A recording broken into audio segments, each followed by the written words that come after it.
สบายดีทุกคนเพื่อนเพื่อนแฟดแล้วก็เพื่อนเพื่อนนั่น YouTube พี่น้องที่หักแพงทุกคนอันนี้เป็นหนองคำแสนวัดหนองคำแสนเด้อเราเข้ามาก็เป็นเวลาหลายปีแล้วบ่ได้มา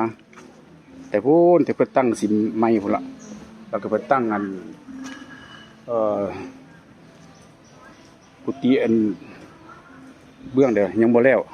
เดี๋ยวนี้เพิ่นก็ได้ตั้งแล้วละเดี๋ยวนี้นะหลายปีแล้วบ่ได้มาเนี่ยวัดหนองคำแสนเด้อสมัยที่กี้เป็นน้องแล้วก็เป็นดงเป็นป่าก่อนแต่ก่อนก็แม่นนี่ล่ะทุกคนทุกเพิ่นมาหาปูหาปลาสมัยที่กี้แม่นนี่ล่ะหนองคำแสนกว้างไปเบื้องนั้นเป็นหนองคลองหนองกองที่บ้านเสฟองหนองคลองหนองกองบ้านเสฟองละแถวบนนั้นนั่นจะเป็นวัดป่าลีไลแถวต้นไม้พูนไกลๆพูนเป็นแถววัดป่าลีไลที่ตัวไปเมื่อวานนี่สมัยที่กี้ก็ยังน้อยกับพูดละ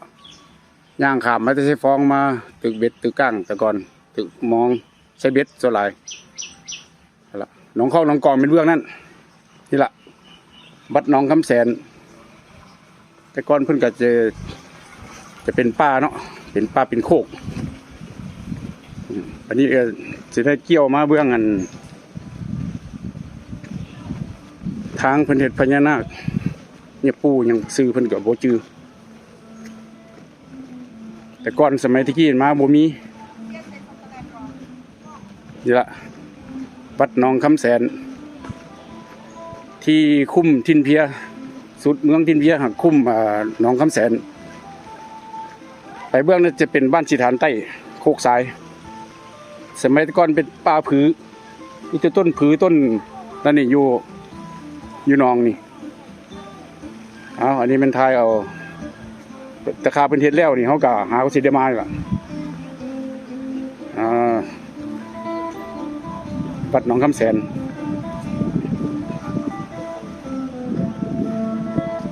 จะทายเอาจนพุ่นล่ะ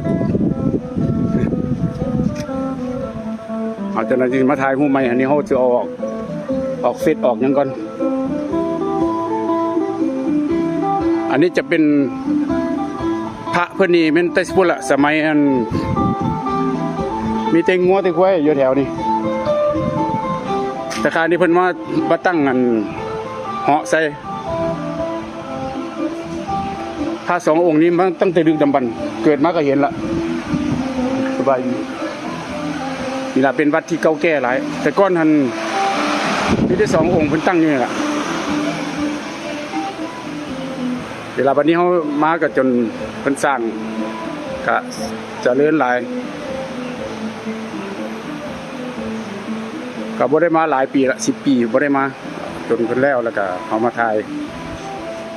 อันนี้จะเป็นศาลาเป็น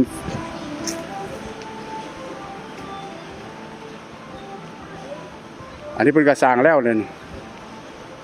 แต่ก่อนจะเป็นซิมหลังเดียวกำลังเริ่มอันนี้เป็นสร้างใหม่หมด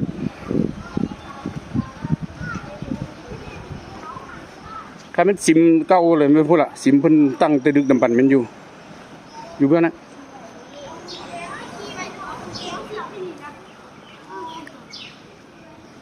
นี่เด้อวัดหนองคำแสนขออนุญาตบัตรคำเนี่ยปูขอถ่ายสาธุนี่ละซิมตัวนี้มันเพิ่นสร้างตอนเริ่มต้นวัดหนองคำแสนก็สิเป็นเพิ่นบูรณะใหม่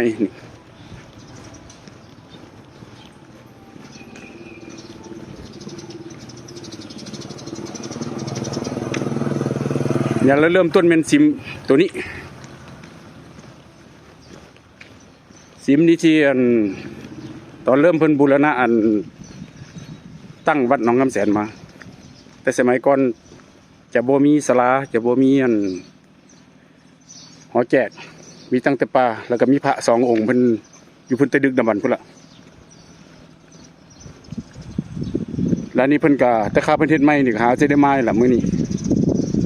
แล้วก็เที่ยวมาหลายปีอยู่บ่มีเวลาโอกาสที่จะม มาเยี่ยมมากราบมาไหว้บัดนี้สุดที่เขาก็สละเวลามากราบมาไหว้แล้วก็จะได้ถ่ายรูปก่อนถ่ายรูปถ่ายวิดีโอเป็นเฮ็ดง่ายหลายงามหลายเดี๋ยวนี้เจริญหลายวัดหนองน้ำแสนถ้าว่าออกตนญาติโยมหรือว่าพ่อแม่พี่น้องบ่ได้บ่เคยผ่านมาถ้าว่ามีโอกาสก็มากราบมาไหว้เอาขึ้นไปขอถ่ายเป็นเพิ่นผู้เดียว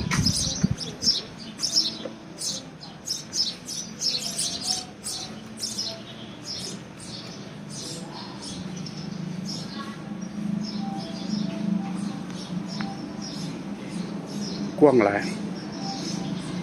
นี่เด้อสารวัตรหนองคำแสนเป็นเรื่องหอแจกบ่เลยว่าหรือว่าศาลาวันนี้ก็จะได้ไปถ่ายหอพระสององค์เพิ่น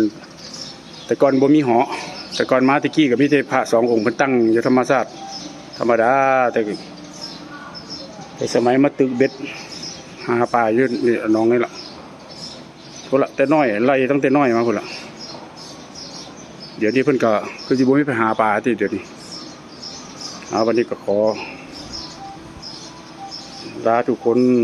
มอดกล้องบัดนี้นะไว้คลิปหน้าขออยู่ดีไม่แห้งทุกคนอย่าเก็บอย่าป่วยอยู่ดีไม่แห้งให้ร่ำรวยทุกคนเด้อ